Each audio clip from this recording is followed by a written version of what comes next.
গতকালকে এই মজার বেগুন ভর্তাটা বানানোর সময় আমি ভাবলাম একটা ভিডিও বানাই ফেলি, যেহেতু আজকাল আমার সবকিছু দিয়ে ভিডিও বানাতে ইচ্ছা করতেছে।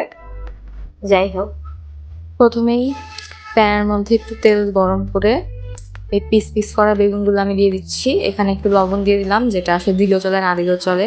এই যে কিছুক্ষণ পর ঢাকনা উঠায় দেখলাম বেগুনটা পুড়ে গেছে। বেগুনটা এভাবে এক পাশ পুড়ে যাওয়ার কারণেই কিন্তু এখান থেকে খুবই সুন্দর একটা স্মোকি ফ্লেভার আসবে।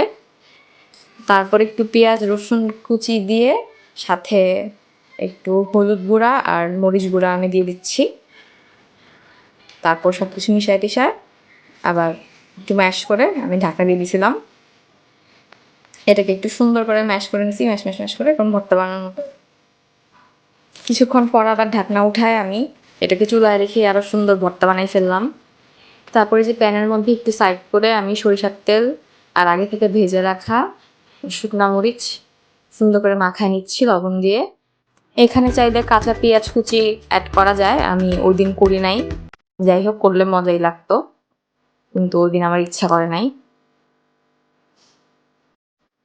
তারপর সবগুলা সুন্দর করে মাখা নিতে হবে। সুন্দর করে আমি মেখে নিলাম।